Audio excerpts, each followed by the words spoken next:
éternel, car il entend ma voix.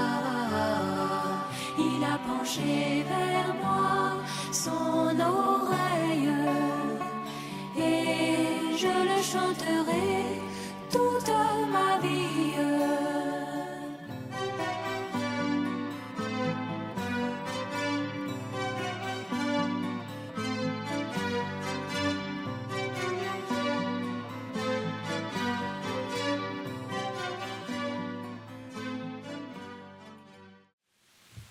Nous allons nous lever pour prendre une écriture.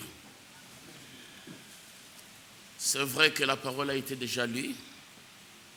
Nous avons lu dans le psaume une parole puissante et merveilleuse. Des paroles ont été encore rappelées derrière sur cette chaire.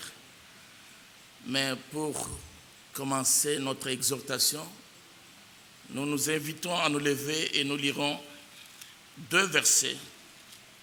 Nous allons lire dans Apocalypse,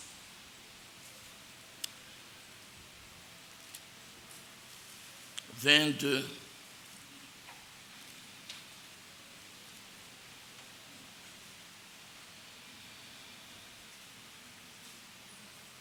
Apocalypse 22. Nous allons prendre le verset 17. Nous lirons ceci. Et l'Esprit et l'épouse disent, viens. Amen. Et que celui qui entend dise, viens. Amen. Et que celui qui a soif vienne. Et que celui qui veut prenne de l'eau de la vie gratuitement. Amen. Nous allons reculer au chapitre 21 et nous lirons un verset qui est le verset 9. Puis un de 7 anges qui tenaient les 7 coupes remplies de 7 derniers fléaux vint et il m'adressa la parole en disant, viens, je te montrerai l'épouse, la femme de l'agneau. Amen. Prions. Dieu notre Père céleste, Seigneur du ciel et de la terre, auteur de la parole, toi qui l'as merveilleusement révélé à tes serviteurs, à ton serviteur Jean, alors qu'il était sur l'île de Patmos, puni, banni, regardé comme un pécheur, comme un brigand, passant par une des tribulations la plus cruelle en son temps, Seigneur. Et là, tu le visitas et tu lui révélas la parole qui était destinée à l'Église pendant ces 2000 années, Seigneur, pendant ce temps de grâce, et principalement les paroles qui devraient s'accomplir au moment de ton retour et lorsque l'Église épouse sera dans la gloire. Nous venons de les lire, notre Dieu. Nous te prions que tu nous soutiennes, que tu bénisses l'Église tout entière, que tu oignes, Seigneur, chacun de nous, que tu oignes cette parole, que tu nous la révèles, notre Dieu, et que ce jour serve à notre préparation, parce que nous sommes dans une grande attente.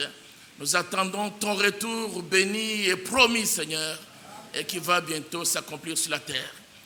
Bénis cette assemblée, ô notre Dieu.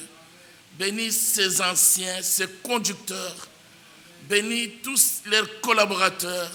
Sois avec tous les bien-aimés qui sont en ligne, notre Seigneur. Nous-mêmes, nous nous remettons entre tes saintes mains.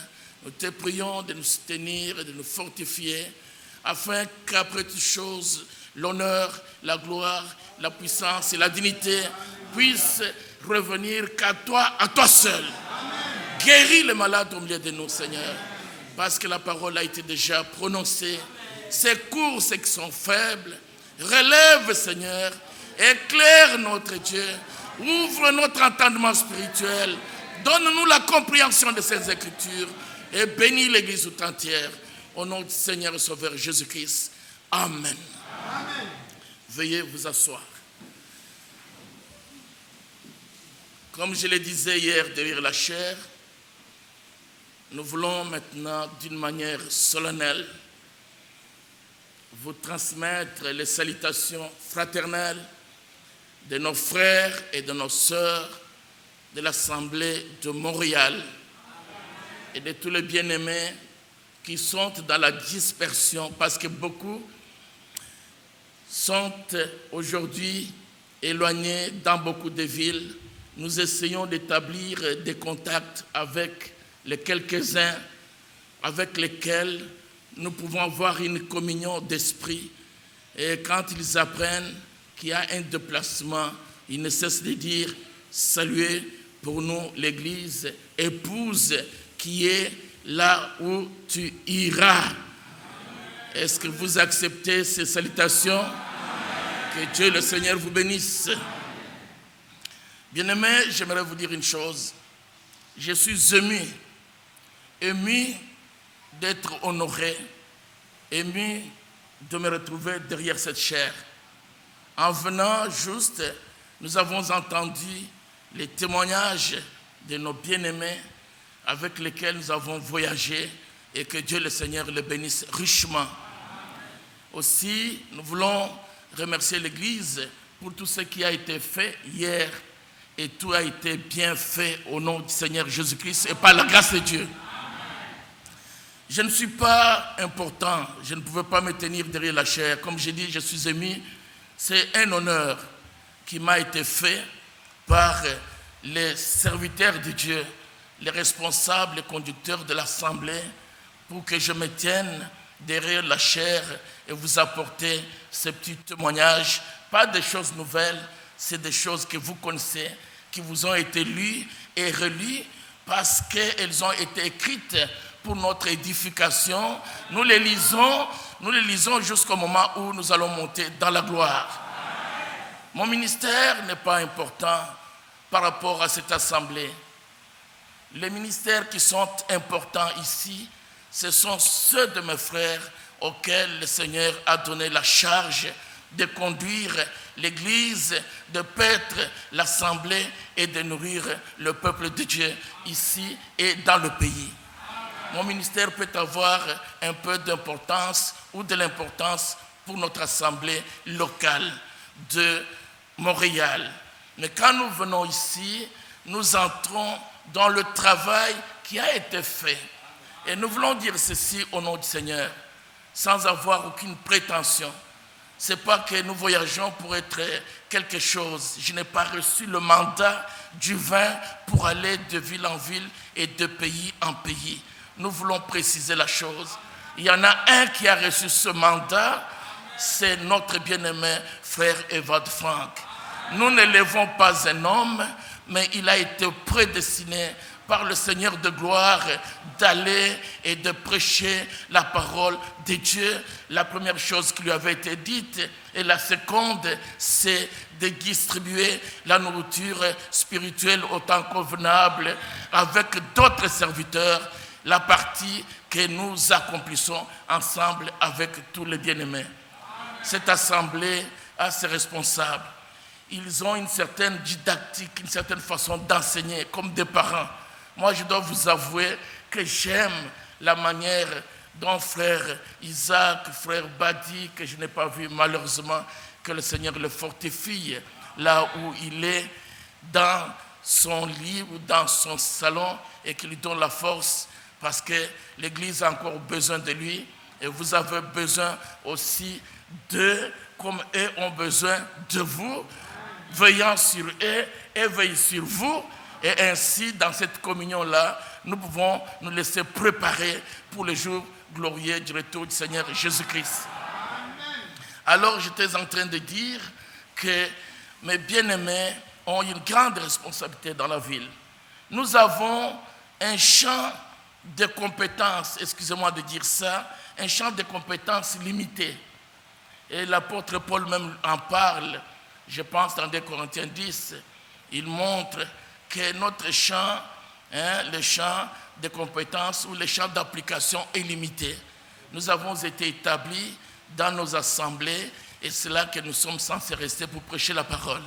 Mais je parlais tout à l'heure du ministère de notre frère Evald Frank. Je ne fais pas sa publicité, je ne suis pas son manager, mais je voudrais attirer votre attention sur un fait. Ce que le bien-aimé, lui, lors de l'appel, le 2 avril 1962, le Seigneur lui parla d'aller de ville en ville et de pays en pays.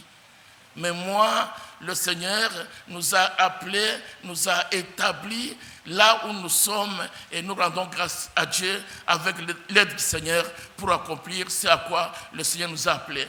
Je l'ai dit et je vais vous dire pourquoi. Il y en a beaucoup aujourd'hui qui cherchent à aller dans le voyage missionnaire avec un agenda caché. Je n'ai pas cet agenda-là. Je n'ai jamais été à la base d'un problème là où je suis reçu. Jamais j'ai entretenu des relations téléphoniques. Je me rappelle, j'étais ici, j'ai connu beaucoup de personnes, mais jamais j'ai entretenu des relations téléphoniques avec qui que ce soit pour marcher contre l'esprit qui marche ici et qui conduit l'Église et qui veille sur l'Église parce que l'Église du Seigneur est très précieuse à ses yeux.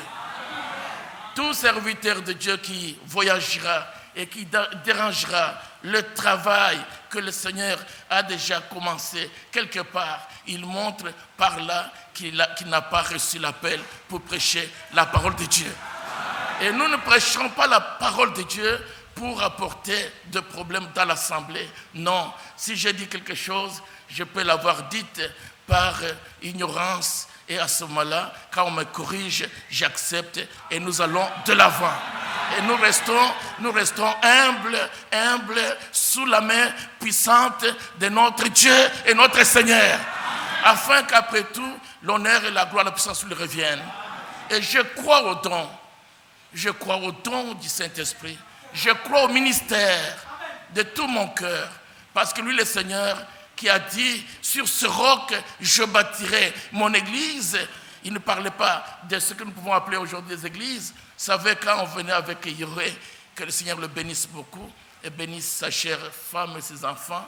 Et je vois des gens qui sortaient, il était en train de me dire, mais ils viennent des églises, et en les regardant, c'était comme des gens qui étaient comme malades, comme des gens qui étaient morts, comme des gens sans vie. Et j'ai dit à moi-même, Seigneur, j'ai encore une parole ici pour prêcher, parce qu'on peut prêcher dans les choses que nous voyons. Bien-aimés en Christ, j'aimerais vous dire ceci au nom du Seigneur Jésus-Christ. L'Écriture dit, quand on tourne vers lui le regard, comment peux-tu tourner le regard vers le Seigneur et revenir encore triste, malade? Il sortait de là, j'ai dit non, il y a quelque chose qui ne va pas. Alors, pour revenir à ce que je disais tout à l'heure, priez pour les serviteurs que Dieu vous a donnés chaque jour. Je parlais de la didactique de la prédication. Vous savez quand frère Badi prêche ou frère Isaac, notre bien-aimé Isaac, notre aîné, quand il est derrière la chair, que Dieu le bénisse la chère maman, qui est toujours, et frère Isaac l'appelle toujours mon ami, et j'ai compris pourquoi. Regardez mes frères, quand il prêche, parfois il arrête, il dit, qui a compris? C'est particulier. Moi, je n'ai pas cette façon-là de faire. Mais je me suis rendu compte que vraiment c'est important. Parce qu'on peut prêcher, tu peux parler, alléluia. Mais tu ne fais pas attention aux brebis. Est-ce qu'ils ont écouté ce que nous sommes en train de prêcher? C'est une méthodologie spéciale ici. Et dis, est-ce que tu as compris? On dit, lève-toi. Ah, vous comprenez que je suis le réunion. Il dit, lève-toi, dis-moi qu'est-ce que tu as compris. On dit, non, toi, lève-toi. Et ainsi de suite. Et ça nous réjouit. on fait participer l'assemblée à la prédication. À ce moment-là, celui qui a sommeil dira, ah, j'ai fait attention, quand je serai là, ils vont m'inviter pour répondre à la question. Si je n'ai pas compris, qu'est-ce que je dirai? Et que Dieu bénisse nos frères pour cela. Et nous avons appris à copier de bonnes choses. Nous avons appris à copier de bonnes choses. Nous le ferons aussi, si c'était la volonté du Seigneur. Ainsi, je disais, mes frères, un jour, le Seigneur parla avec ses disciples dans Jean chapitre 4, là où il s'entretenait avec la femme samaritaine. Et le Seigneur parla à la femme samaritaine, il se révéla, ou il révéla à la femme samaritaine ce qu'il était, parce que la femme lui disait, nous pouvons lire cela dans Jean 4 rapidement, parce que là il y a une bonne parole, c'est là où le Seigneur dira, femme, l'heure vient, elle est déjà venue, où les vrais adorateurs adoreront le Père en esprit et en vérité. Mais regardez comment le Seigneur parlait. Après avoir dit cela, et puis il dit, Dieu est esprit, et il faut que ceux qui l'adorent en esprit et en vérité. Il dit, il termine. Regardez quand les disciples sont arrivés auprès du Seigneur, ils voulaient l'inviter à manger. Alors le Seigneur dit, ma nourriture, au verset 34, est de faire la volonté de celui qui m'a envoyé et d'accomplir son œuvre. La volonté de Dieu, c'est notre nourriture. Amen. La volonté de Dieu, c'est notre nourriture. Et la volonté de Dieu, c'est sa parole. Celui qui est dans la parole de Dieu, dans la volonté de Dieu. Celui qui se nourrit de la parole, se nourrit de la volonté de Dieu. Et Dieu veut que l'Église soit nourrie de sa volonté. Alléluia. Mais qu'est-ce qui était dans la volonté de Dieu aujourd'hui? Mais regardez comment il continue. Il continue au verset 35. Il leur parle. Ah, ne dites-vous pas qu'il y a encore 4 mois jusqu'à la moisson? Voici, je vous l'ai dit, levez les yeux et regardez les champs qui déjà blanchissent pour la moisson. Celui qui moissonne reçoit un salaire et amasse des fruits pour la vie éternelle, afin que celui qui sème et celui qui moissonne se réjouissent ensemble. Il dit, car en ceci, ce qu'on dit, il est vrai. L'un a semé et l'autre moissonne. Le Seigneur parle à ses disciples. Mais regardez la partie qui m'a le plus touché tout à l'heure. Il dit, je vous ai envoyé moissonner où vous n'avez pas travaillé.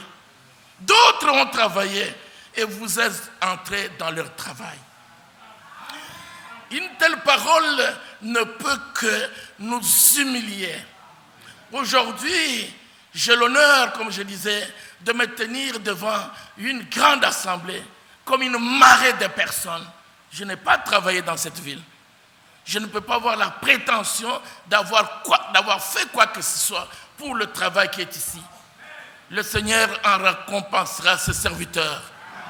Mais regardez que par la grâce de Dieu, le Seigneur nous invite, nous aussi, à entrer dans ce travail qui a été fait par les autres.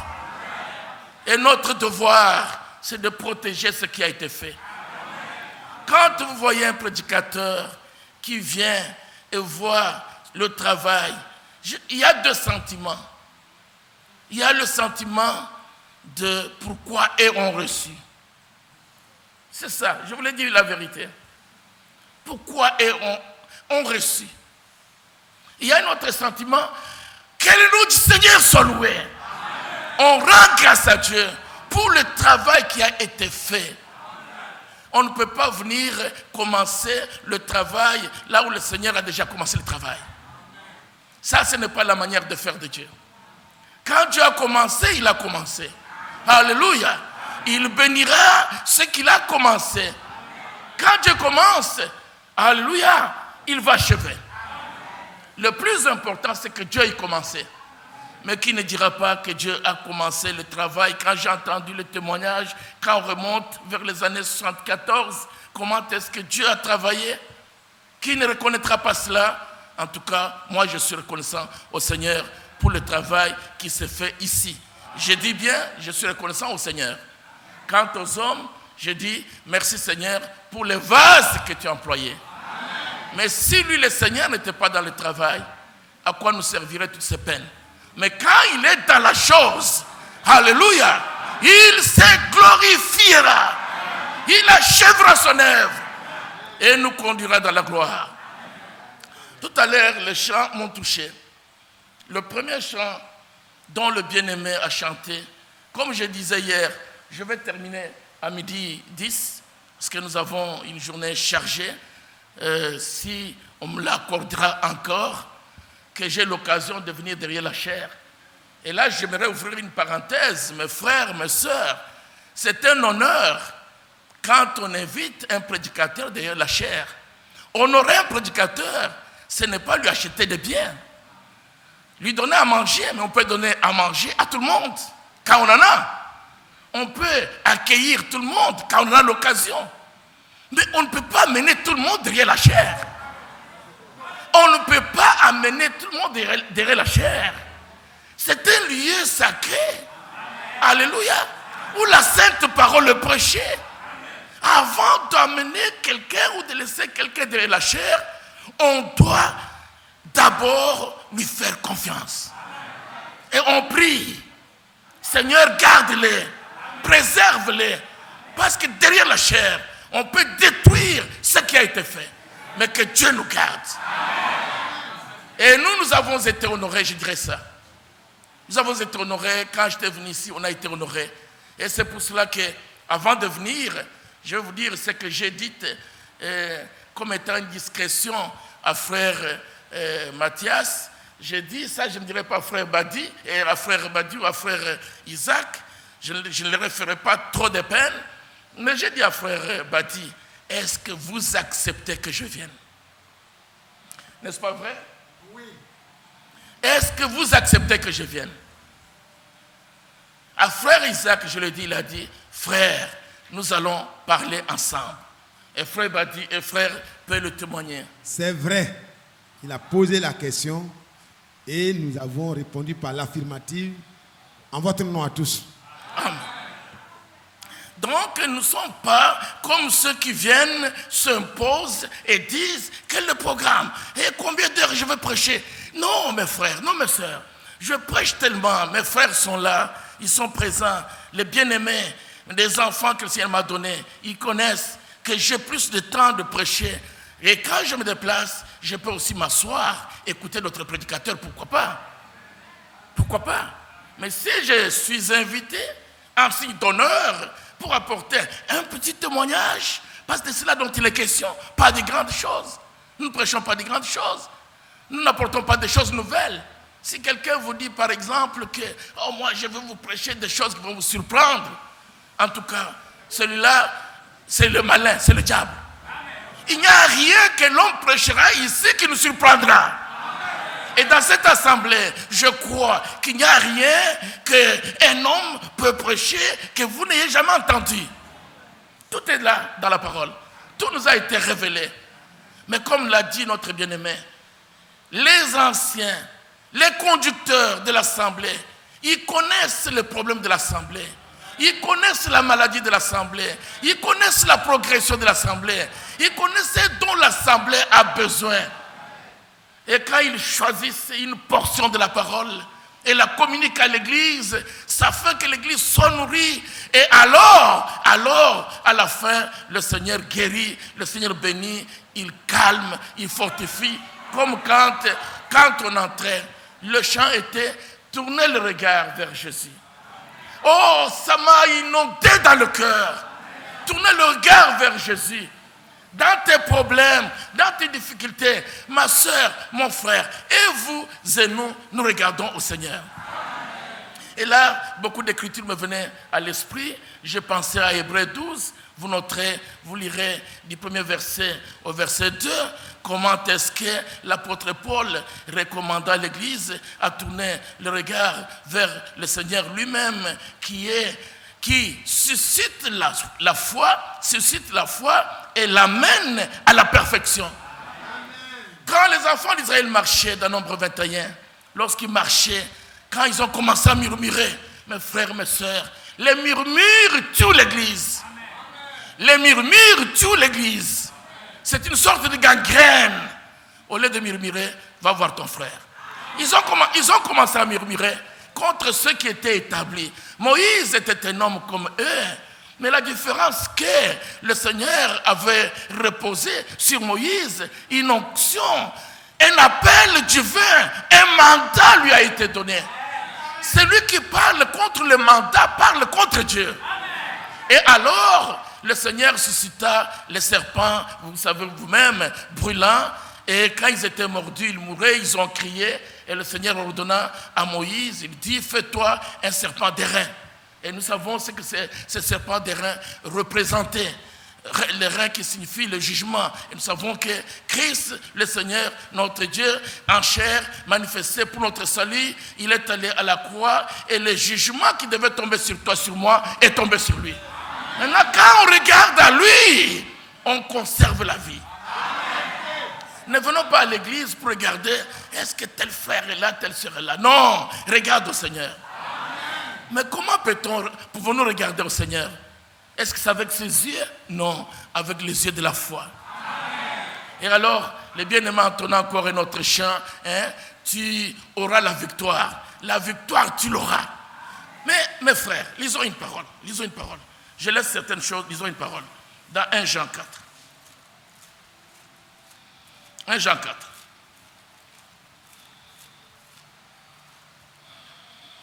Jean chapitre 5. Nous connaissons tout ce qui dit la Bible à ce sujet. Au verset 1 Jean 5, premier verset. Il est dit ceci. Quiconque croit que Jésus est le Christ est né de Dieu. Alléluia. D'abord, c'est de croire que Jésus qui m'a prêché, cet homme qui a marché sur la terre, cet homme dont le ministère a été promis, qu'il était le Messie promis pour notre salut. Tout part de là. Beaucoup commencent avec le message. Non, mes frères. Je vais vous dire encore une autre chose. Vous savez, quand on a prêché sur la nouvelle naissance, l'Église a suivi la bande audio sur « Vous devez naître de nouveau ». Vous voyez que je vous suis. J'ai suivi aussi cela.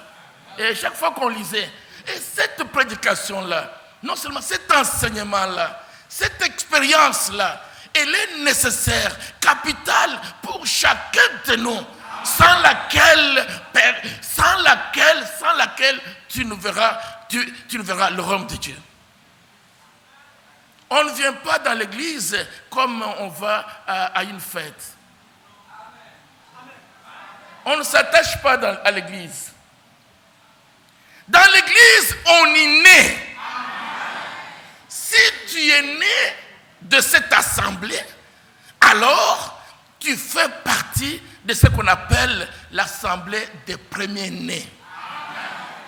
L'assemblée des premiers-nés, ce sont ceux qui ont fait une expérience véritable dès la nouvelle naissance et qui ont reçu de la part de Dieu, par son esprit, le droit d'aînesse et qui peuvent prétendre à l'héritage.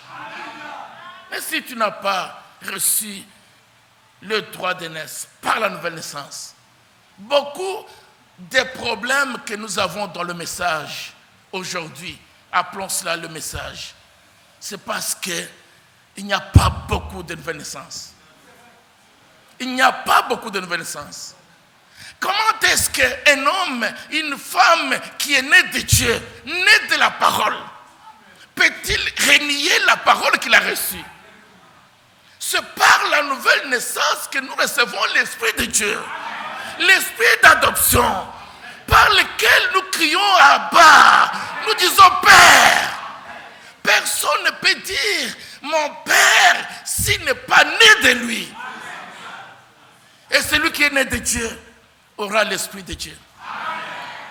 Celui qui est né d'un chien aura l'esprit d'un chien.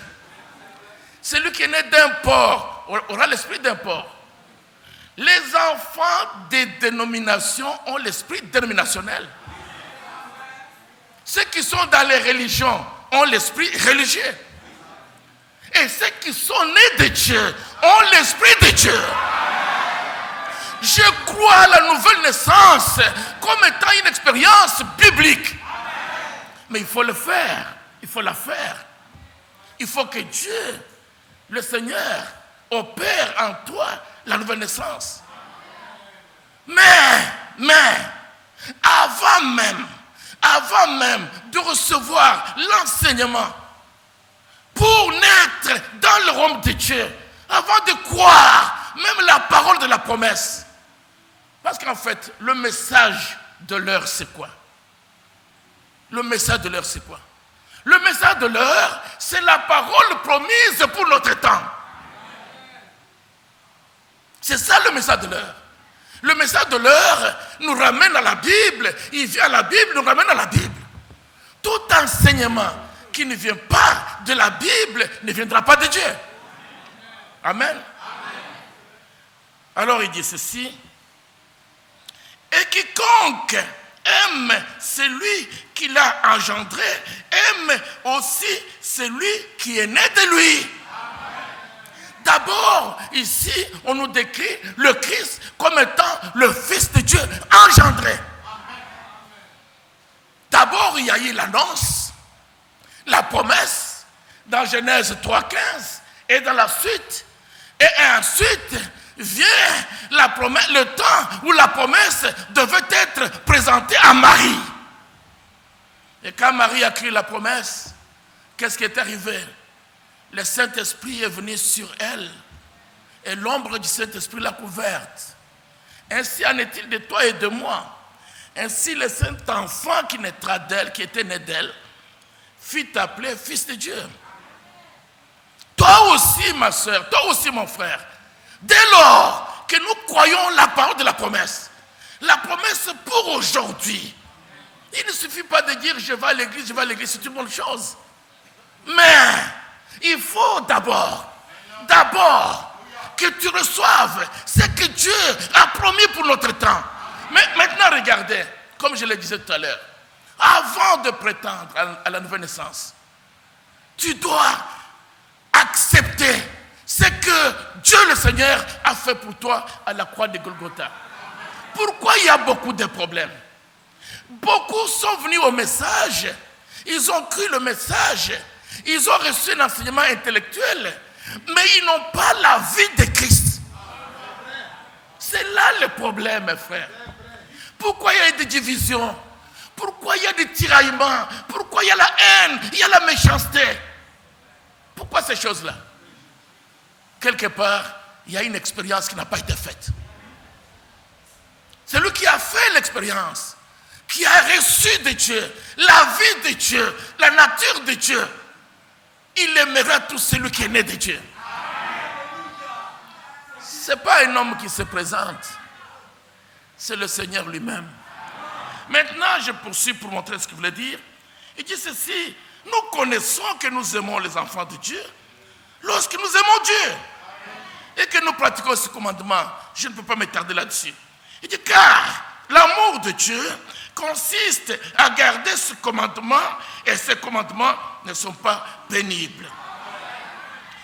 Alors il dit ceci: car tout ce qui est né de Dieu triomphe du monde. Écoutez bien, mes bien-aimés. Tu veux être un vainqueur né de Dieu.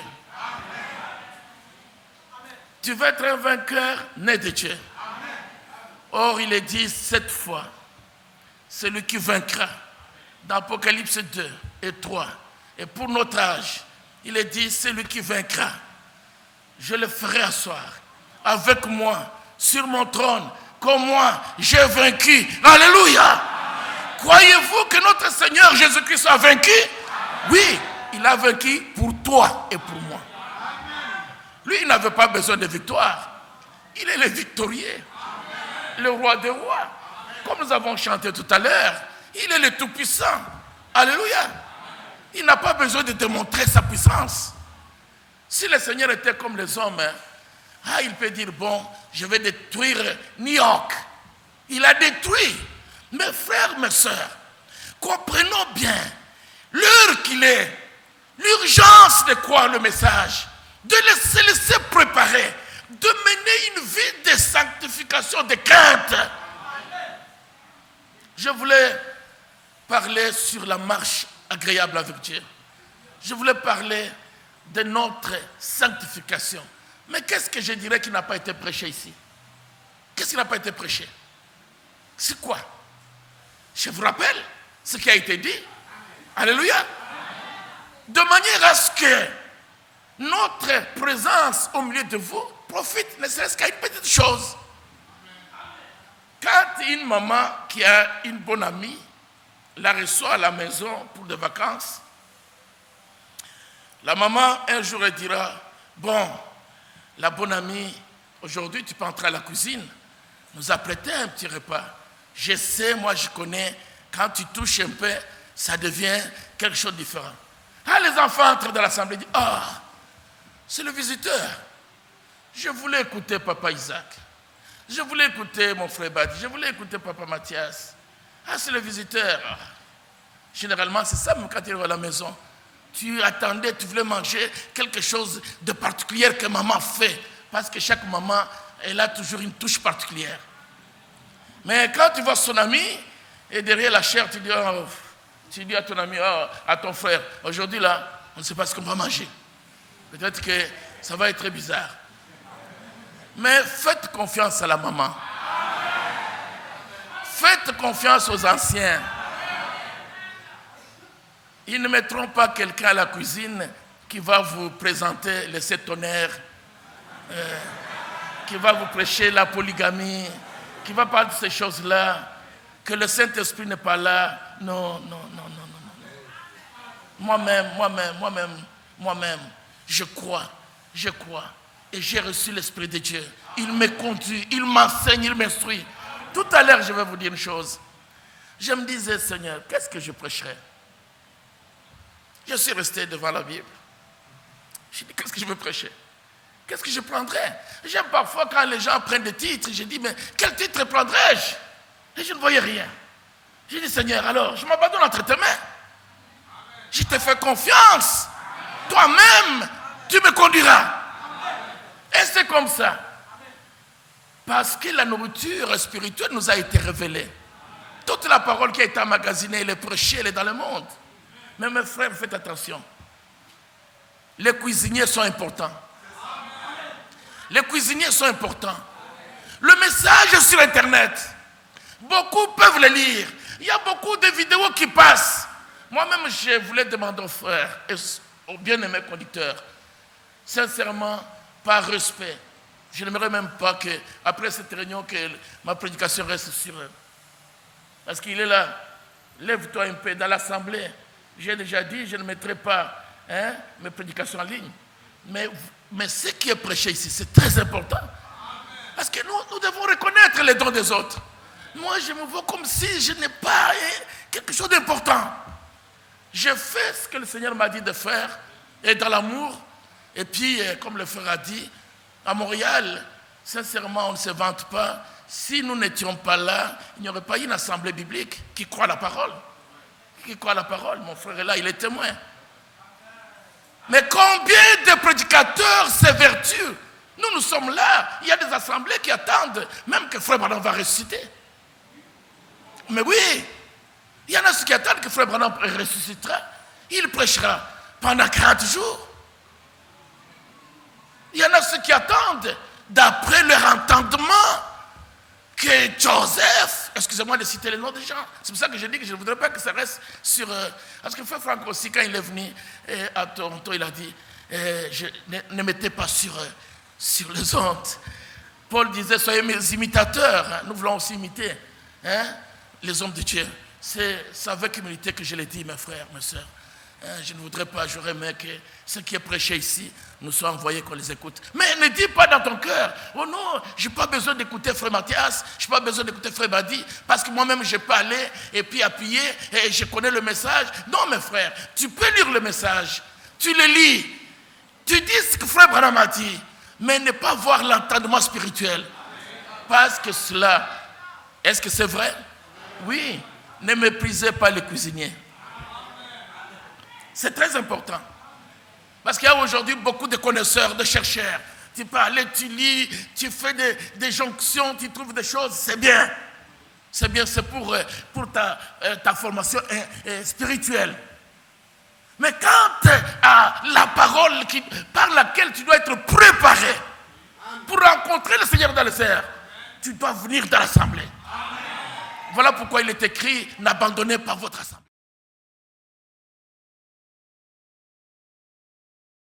Dans la parole. Et même quand nous sommes dans ce pays-là, mais soyons dans la parole. Voilà la bénédiction en dehors de la parole. Chez nous, il y a des hommes qui demandent à devenir des femmes. Même au niveau de l'État. Hein? Tu vois que naturellement, il y a un homme qui est devant moi, mais elle s'appelle Madame telle. Mais je vous dis la vérité. Je vous dis la vérité. Il dit Madame telle, elle vient là, c'est une madame. Si tu dis monsieur, parce qu'il est monsieur, tu as des problèmes. Tu as des problèmes. Pensez mes frères, combien de temps nous reste-t-il encore sur la terre? Aujourd'hui, même nos enfants âgés de 8 ans, 9 ans, 10 ans, on leur apprend tout ce que l'homme et la femme peuvent faire dans la chambre.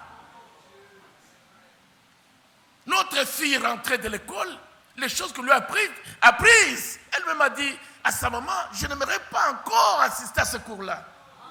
Tout ce que tu crois, tout ce qu'on considérait comme caché, tout ce qui était d'intime, on raconte aux enfants. Même on enseigne à l'enfant de choisir son orientation sexuelle. Dites-moi, vous qui aimez encore la terre, sur quelle terre vous allez habiter? Peut-être tous nous allons fuir venir de ce côté ici, mais vous pensez que l'esprit, les démons ne sont seulement que là? Les démons sont partout. Les démons sont partout. Alors mes frères, mes sœurs, la seule espérance que nous avons, c'est d'être avec Jésus-Christ. Et d'aller dans la gloire. Les biens, quand le Seigneur nous en donne, gloire à Dieu, nous les mettons dans son service. L'espérance, c'est être avec lui. Si nous manquons ce but-là, nous sommes malheureux sur la terre. Nous sommes malheureux. Et ça, je vous l'ai dit au nom du Seigneur Jésus-Christ. Alors dit, car tout ce qui est né de Dieu triomphe du monde, et la victoire qui triomphe du monde, c'est notre foi. Là aussi, j'aimerais mettre un petit sel. Quand on parle de notre foi, on ne parle pas de notre croyance. Une foi sans promesse, elle est vide. La véritable foi est fondée dans la parole des promesses. Celui qui croit Dieu, qui croit ce que Dieu a fait, croira aussi la promesse qu'il a faite. Et j'aimerais dire un petit mot. Parce que quand on dit, comme l'apôtre Paul le dit dans Galates 4:28, car vous aussi, comme Isaac, vous êtes les enfants de la promesse. Vous savez, beaucoup de gens, quand on dit enfants de la promesse, ils pensent à Jean 14. Oui, c'est vrai. Ça, c'est une grande promesse. Mais cette promesse a été faite à l'Église tout entière.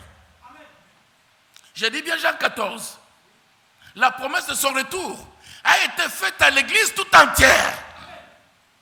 Y compris aussi notre Église, notre temps. Mais à ce jour ici, il y a une promesse particulière, appelée la promesse principale, que le Seigneur de gloire a confirmée, comme devant s'accomplir avant le retour du Seigneur Jésus-Christ. C'est de cela dont on parle. Le Seigneur a dit, il y a plusieurs demeures dans la maison de mon Père. C'est vrai. Je m'en vais vous préparer une place. C'est vrai. Nous avons lu dans Apocalypse 21, nous avons vu que l'épouse était déjà dans la gloire. On l'a décrit. Mais avant d'aller dans la gloire, regardez qu'ici sur terre, celle qui est appelée à devenir l'épouse de Jésus-Christ doit entendre sa voix. Alléluia. Elle doit entendre sa voix. Donc je disais, Jean 14, 1 à 3, c'est une promesse faite à l'Église tout entière.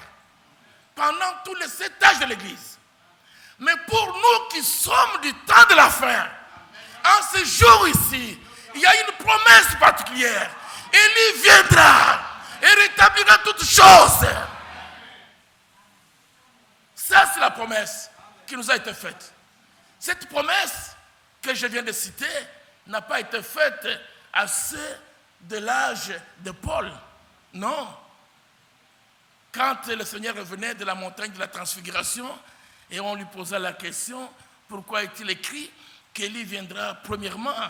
Le Seigneur de gloire dit, Élie vient premièrement et rétablira toutes choses.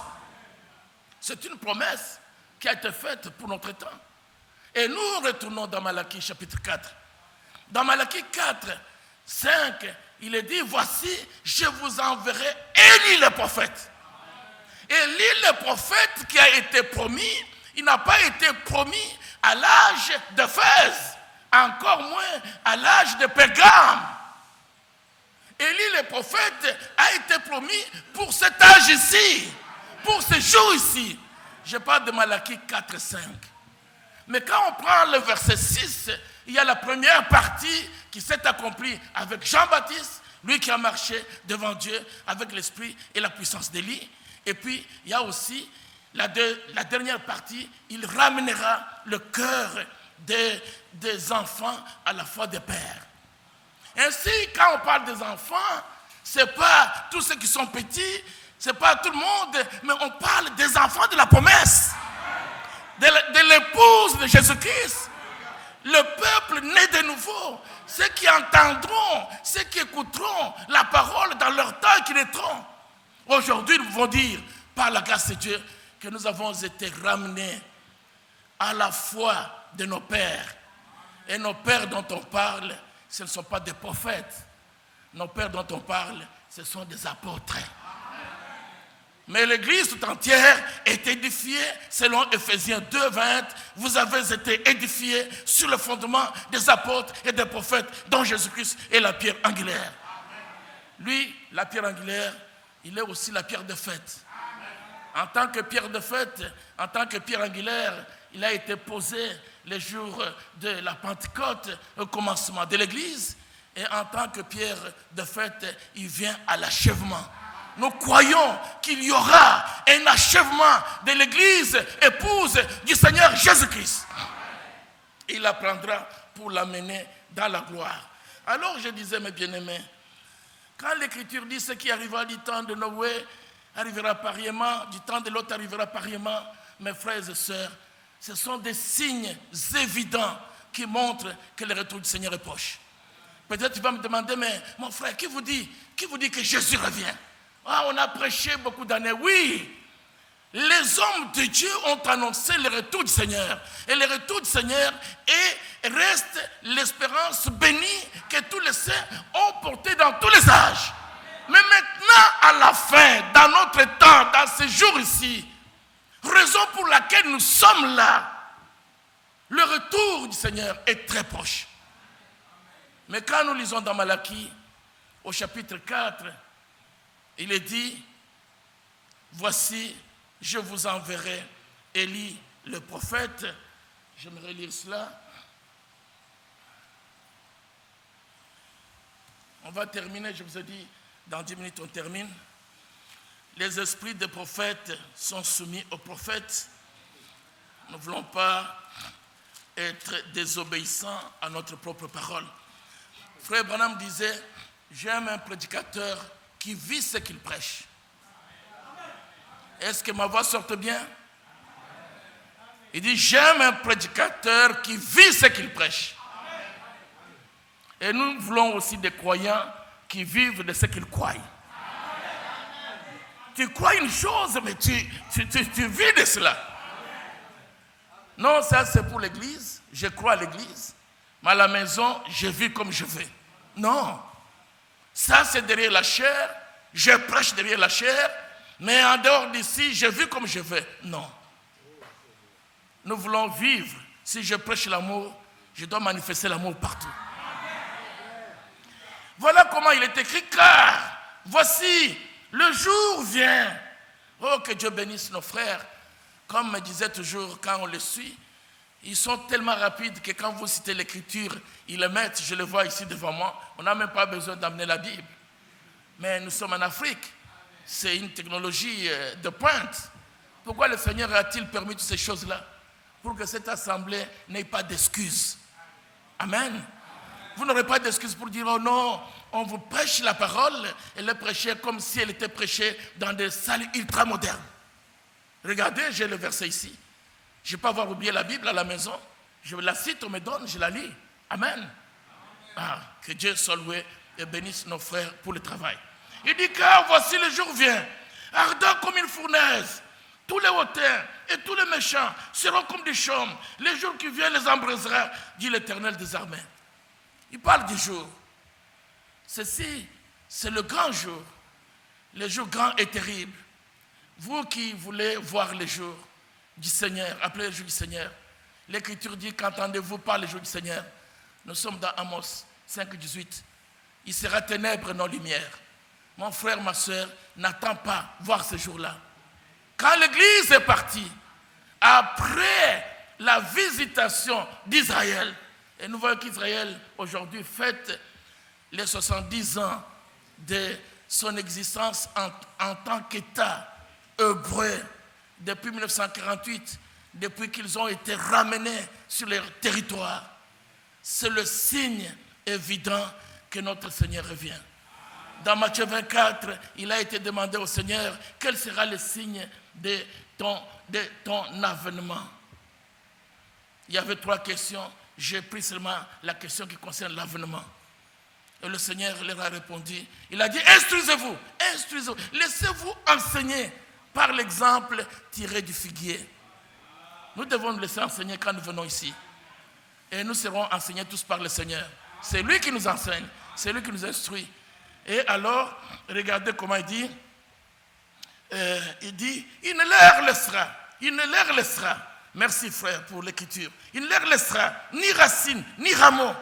L'écriture dit, quand le jour viendra, la colère de Dieu, les jugements de Dieu qui vont tomber sur la terre, oh ma soeur, oh mon frère, ne souhaite pas voir ce jour-là, ne sois même pas sur la terre. Parce qu'avant que la colère de Dieu ne vienne, sachez qu'il y aura d'abord une persécution, la grande tribulation dirigée contre l'Église qui va rester sur la terre. L'épouse, elle, ne passera pas par la grande tribulation. L'épouse sera enlevée. Mais ceux qui vont rester sur la terre, oh mon frère, ma soeur, ce sera difficile, pénible, horrible, des choses qu'on ne peut même pas décrire. Lisez dans Apocalypse 8, vous allez voir comment les choses seront là. Quand Vatican se lèvera. Aujourd'hui encore, on voyait des gens qui sont dans l'église de Vatican. Mais ils ne savent pas qu'ils sont là dans des cachots spirituels. Ils ne le savent pas. Le jour où ils comprendront, comme nous avons compris, ils sortiront. Le message de l'heure, le dernier appel, le cri de l'époux est très important pour toi et pour moi, déterminant. Quand le Seigneur dit, sortez du milieu de mon peuple, mes frères, mes sœurs, ce n'est pas du jeu. Quand on dit, sortez du milieu d'eux, sortons de Babylone, et que Babylone sorte de nous. Parce qu'il y en a des gens qui sont ici ce matin et disent, nous à l'église catholique, on avait 3 messes, je vais aller à la première messe. Mais c'était quoi? C'était un ensorcellement. Vous arrivez à la première messe, on t'ensorcelle. Deuxième messe, on ensorcelle, ainsi de suite. Vous n'attendez pas qu'on dise les messes de mort pour toi. Non, aujourd'hui, sors. Et je crois qu'ici, tout le monde est sorti. Gloire soit rendue à Dieu. Nous croyons le message de l'heure. Nous nous préparons pour le retour du Seigneur Jésus-Christ. Il est l'époux du vin qui arrive. Mais regardez, il dit, il ne leur laissera ni racine, ni rameau. Quand on dit racine, nous savons que dans Ésaïe 11, Jésus-Christ lui-même nous est présenté comme étant la racine de David. Mais quand on dit racine, le Seigneur, ce jour-là, il ne sera ni racine. Pourquoi? Parce que si la racine reste dans l'arbre, autant à la saison de reproduire, il va encore naître. Mais nous rendons grâce à Dieu, parce qu'il ne leur laissera ni racine ni rameau. Beaucoup de choses à dire là-dessus. Mais il dit, mais pour vous qui craignez mon nom. Et nous avons compris que la crainte de son nom, c'est la haine du mal. Celui qui craint son nom, le nom du Seigneur est saint. On ne peut pas le prendre n'importe comment. On ne peut pas le citer n'importe comment. Comme il y a des églises, Jésus, Jésus, Jésus, Jésus. C'est se jouer de ce nom divin. Yahshua, le nom de notre Seigneur. Et vous qui avez été baptisés et qui serez baptisés au nom du Seigneur Jésus-Christ, croyez par la grâce de Dieu que vous recevez le baptême biblique. Le baptême qui a été pratiqué dans la première église. Nous avons été trompés, mais le Seigneur nous a secourus. Gloire soit rendue à notre Dieu. Maintenant, nous venons au verset 5, et regardez comment il est écrit. Il dit, voici, je vous enverrai Élie le prophète avant que le jour de l'Éternel arrive. Ce jour grand et terrible. Mes frères, comprenons bien. Il dit avant que le jour de l'Éternel. Élie, d'après la prophétie ici, il n'a pas été envoyé avant l'enlèvement. Mais nous avons compris qu'avant que le grand et terrible jour du Seigneur n'arrive, l'enlèvement de l'épouse a eu lieu. Voilà pourquoi la rivière Oyo, le Seigneur parlait avec précision à son serviteur de la nuée surnaturelle, de même que Jean-Baptiste a été envoyé comme précurseur de la première venue de Christ. Toi, tu seras envoyé avec le message qui sera, le message, lequel sera précurseur de la seconde venue de Christ. Amen. Mes frères, quand Frère Franck en parle, parfois les gens ne comprennent pas pourquoi il revient là-dessus. Parce que c'est tellement important.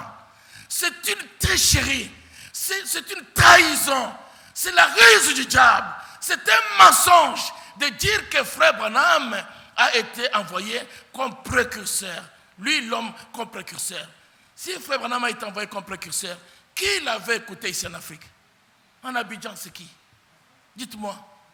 Il y en a ceux qui disent que l'enlèvement a eu lieu en 1963. Mais s'il a eu lieu, pourquoi nous sommes là? Pourquoi notre frère Isaac, le frère Badi, j'ai suivi leur témoignage, ont-ils hypothéqué leur jeunesse? Couru tous ces risques-là? Abandonner les religions de leur père? Pourquoi? Non, mes frères, mes soeurs. Le message, alléluia, devait aller. Et le message est venu à nous, porté par un homme qui a reçu un mandat divin. Nous rendons grâce à Dieu pour ce mandat. Voilà pourquoi nous nous réjouissons et nous avons compris que Élie a été promis avant le grand et terrible jour du Seigneur. Donc, comme tu vis là, sache que le jour de la colère est proche. Élie est venu et il est parti. Mais par rapport à l'église épouse, le Seigneur a dit, je lui donnerai un message d'appel à sortir. Le message du rétablissement de toutes choses. Élie est un signe prophétique pour les gens de cet âge. Ils peuvent mépriser. Ils peuvent parler du mal. Mais regardez, autant de frères Branham qui avaient touché la question concernant l'épouse et l'enlèvement. Il est le seul prédicateur. Dans les années 40, 45, 60, 50, qui prêcha sur le retour de Christ, sur l'enlèvement, sur la préparation de l'épouse, sur l'appel de l'épouse. Tous étaient évertués à prêcher sur la guérison, miracle. Oui, c'est vrai. Mais que dit Matthieu 7, 21? Plusieurs me diront en ce temps-là, Seigneur, n'avons-nous pas guéri en ton nom? La guérison, c'est une bonne chose. Le Seigneur nous en a déjà accordé à la croix de Golgotha. Quand nous venons à lui malade, nous retournons guéris. Quand nous venons perdus, nous retournons sauvés. Et nous donnons gloire à Dieu. Mais quand on rejette l'appel de Dieu, le dernier appel qui retentit sur la terre, sortez du milieu de mon peuple. Matthieu 25, 6. Voici l'époux vient. Sortez, allez à sa rencontre. Quand on méprise ce qui est écrit dans 2 Corinthiens, chapitre 6, verset 14 jusqu'à 17. Quand on méprise ce que le Seigneur a dit dans Apocalypse 3, verset 20. Quand on méprise ce que le Seigneur a dit dans toutes les Écritures, on méprise Dieu. On méprise ce que Dieu est en train de faire. Ceci est le temps de grâce, le jour du salut. L'heure est arrivée, je vais bientôt terminer. Mais regardez, je voulais montrer qu'Élie, la précision a été promise avant le grand et terrible jour du Seigneur. Mais par rapport à l'Église, quand on lui posera la question, il a dit, Élie viendra et rétablira toutes choses. Mais bien-aimés du Seigneur, il n'y aura pas d'enlèvement sans le rétablissement de l'Église épouse de Jésus-Christ. D'abord, il faut que l'Église soit rétablie, que chacun de nous soit rétabli, dans l'âme, dans ton cœur, dans ta vie de chaque jour, que nous puissions expérimenter, alléluia, le plein rétablissement de toutes choses, que l'Église soit comme elle a été au commencement, et Dieu enverra la pluie de la première et de la saison. Notre frère Ali, dans Psaume 66, je crois, là où il a parlé de la moisson, de la pluie, de bienfaisance. Oui, la pluie est au programme. Les 2 pluies sont au programme de Dieu. Et les 2 pluies tomberont. Mais regardez mes frères, le plus important, ce n'est pas les pluies qui vont tomber. Le plus important, c'est la sorte de la semence que nous avons reçue à nous. Avons-nous reçu la semence pure, la parole promise pour aujourd'hui, ou seulement nous disons, nous attendons la pluie, nous attendons la pluie. Quand la pluie tombera, ben c'est comme dans la nature. Quand elle tombe, on voit aussi des chardons, des épines qui sortent, qui se réjouissent aussi. Amen.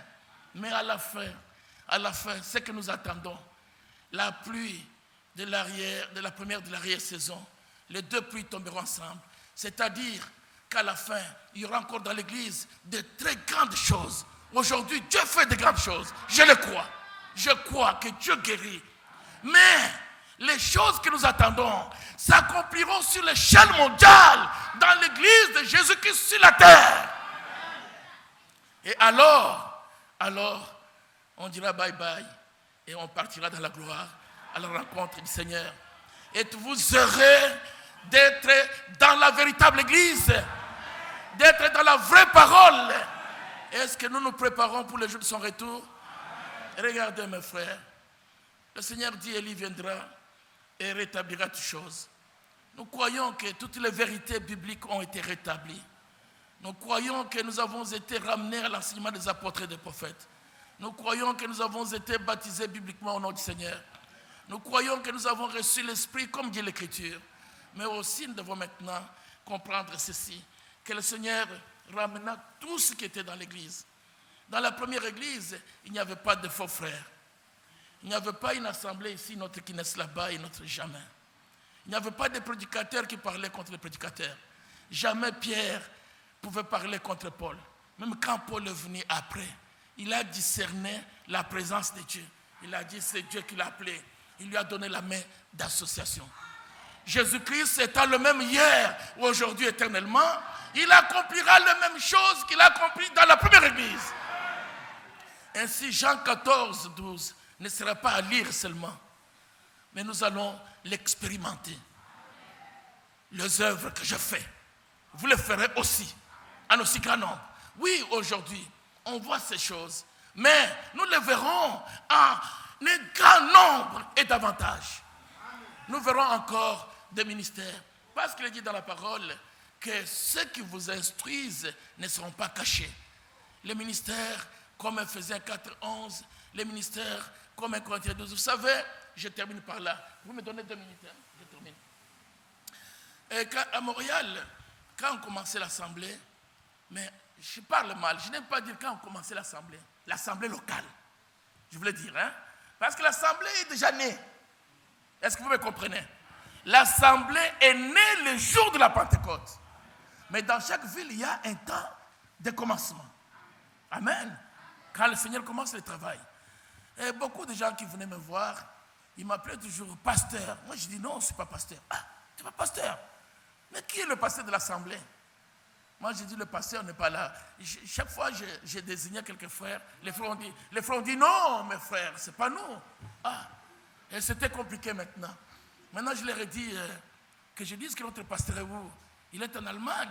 Et je ne comprenais pas que je travaillais contre la volonté de Dieu. À telle enseigne qu'il y a des gens qui ont commencé à se retirer, surtout les Blancs, ils ont dit, mais si lui n'est pas le pasteur, il dit, monsieur, tu prêches bien, mais tu dis que tu n'es pas pasteur. Mais qui est le pasteur? Ah, j'ai dit, Seigneur. J'ai dit, non, je suis un ancien. Il dit, oui, mais nous voulons le pasteur. Le modèle américain, c'est notre modèle.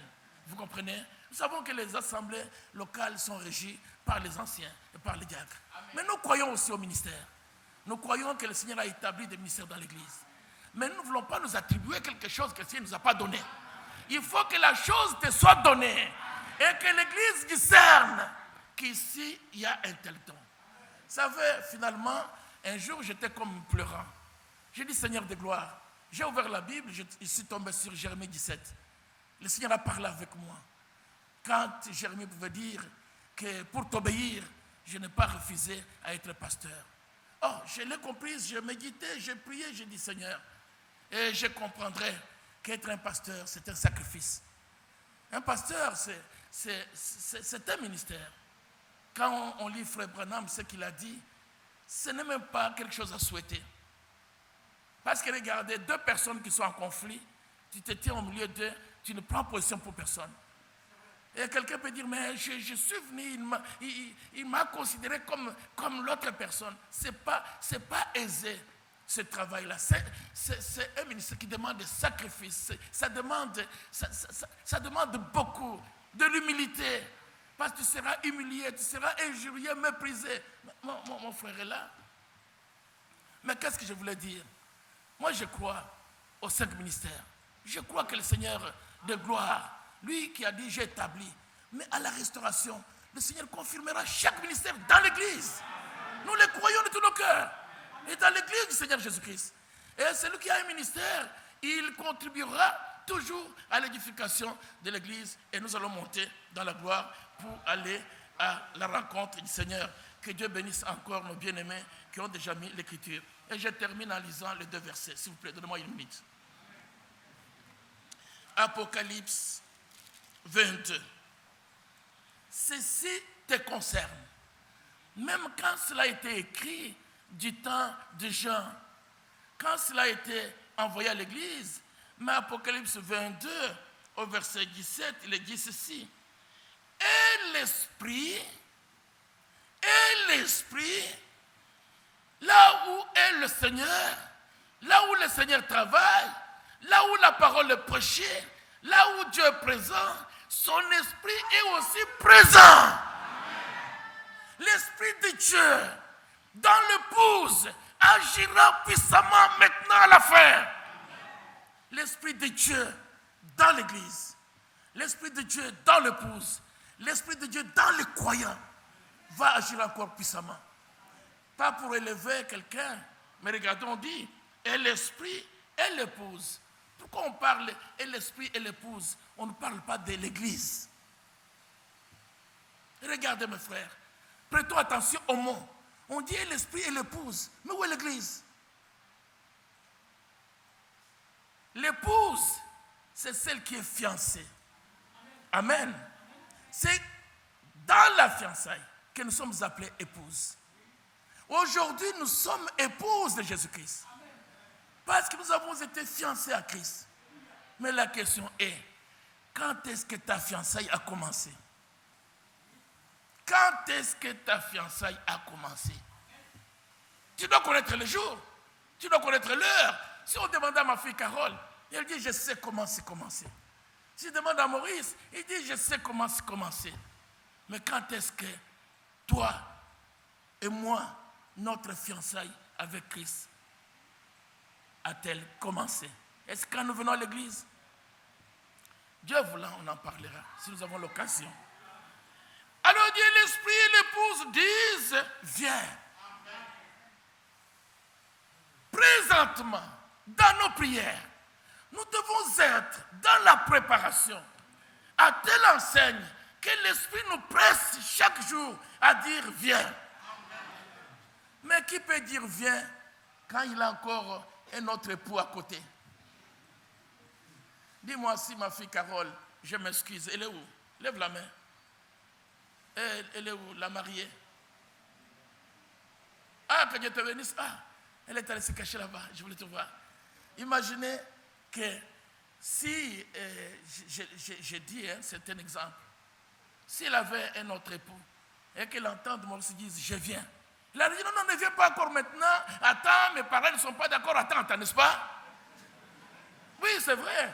Il allait dire mais non, mais c'est trop pressé, toi, on commence à peine. Faites attention. L'Écriture dit, ça c'est le premier de tous les commandements, que nous n'ayons pas un autre Dieu à ses côtés. Pour qu'on dise, et l'Esprit et l'épouse disent, viens. Tous ensemble, l'Esprit de Dieu dans l'épouse, en nous, par le baptême véritable du Saint-Esprit, par le scellement d'en haut, nous puissions dire, viens Seigneur. À ce moment-là, toutes les choses de la terre n'auront aucune importance pour toi. Et la dernière occasion sera donnée. Voilà pourquoi nous ne fermons pas la porte. Nous ne bouclons pas nos portes pour dire maintenant, ceux qui ne sont pas entrés, c'est fini. Ils n'iront pas dans l'enlèvement. Non. Le Seigneur a encore des bien-aimés, peut-être dans la prostitution, peut-être dans le banditisme, peut-être dans les religions de la terre. Mais il faut qu'eux aussi entendent sa voix. Et quand ils entendront sa voix, la porte se fermera. Et le nombre sera complet. Celui qui connaît le nombre, c'est le Seigneur. Moi, je ne connais pas qui est l'épouse et qui ne l'est pas. Je n'ai pas cette capacité-là. Le Seigneur ne l'a pas donné à un prédicateur. Même le prophète de notre temps, quand il a prêché sur les 3 sortes de croyants, il a dit, je ne connais même pas qui est croyant et qui ne l'est pas. Mais c'est à leurs fruits que vous le reconnaîtrez. Maintenant, regardez, nous lisons Apocalypse 21 à la fin. Mais avant ça, on nous montre déjà l'épouse de la gloire. Que Dieu soit loué. Dieu a une manière particulière de présenter les choses dans la parole, afin que l'Esprit nous les révèle. Nous sommes au dernier chapitre, mais revenons au chapitre 21. On nous dit, puis un de ces anges qui tenait les 7 coupes remplies de 7 derniers fléaux, viens, il m'adressa la parole en disant, viens, je te montrerai. En disant, viens, je te montrerai l'épouse, la femme de l'agneau. Vous avez vu que là, Apocalypse 22, c'est sur la terre. Hein? Et l'Esprit et l'épouse disent, viens, c'est sur la terre. N'est-ce pas? L'épouse est encore sur la terre. Mais dans Apocalypse 21, déjà, comment Dieu, ce qui vient après, il le met avant, ce qui vient avant, il le met après. C'est pour que l'Esprit lui-même rassemble l'Écriture et nous la présente comme étant le pain de vie, la parole de Dieu. Que Dieu le Seigneur vous bénisse. Qu'il soit avec vous. Je rends grâce à Dieu encore pour cette opportunité que nous avons eue. Quelques paroles d'encouragement pour que, ensemble, nous comprenions le but pour lequel nous sommes là. Que Dieu bénisse ses serviteurs. Priez pour l'Église. Priez pour vos conducteurs. Priez même pour vos ennemis. Vous voulez qu'on dise un mot de prière? Aimeriez-vous qu'on dise un mot de prière? Inclinez nos têtes. Bien-aimé Seigneur notre Dieu, après que nous ayons écouté ces chants merveilleux et l'exhortation que nous avons lue, notre Seigneur c'est allé tout droit au cœur. Tu exhortes l'Église pour que nous n'ayons pas la crainte, que nous puissions regarder à toi, que toi tu es celui qui vient à notre secours. Tu nous relèves, tu nous bénis, tu nous soutiens. Je te remercie pour l'occasion qui m'a été donnée de venir derrière la chair. Bénis les conducteurs de cette assemblée. Bénis l'Église tout entière, notre Seigneur. Aujourd'hui, nous entrons dans ce que toi tu as fait avec eux. Pour juste apprêter quelque chose à la cuisine, Seigneur, que tu nous fasses grâce. Si nous avons dit quelque chose qui n'est pas en ordre, Seigneur, pardonne-nous. Mais nous voulons que ce qui vient des Saintes Écritures, ce que toi tu as ordonné dans ta parole et par ton esprit, et ce qui a été prononcé par notre bouche, Seigneur, que tu as oint ce matin, Seigneur, que cela puisse servir à l'édification de ton peuple. Guéris les malades, Seigneur. Soutiens ton peuple. Bénis l'Église, ici et partout. Nous nous recommandons tous entre tes mains et nous recommandons la suite des programmes entre cette main. Que l'honneur, la gloire, la puissance te reviennent, aujourd'hui et pour toujours. Au nom du Seigneur et Sauveur Jésus le Christ. Amen. Amen. Merci.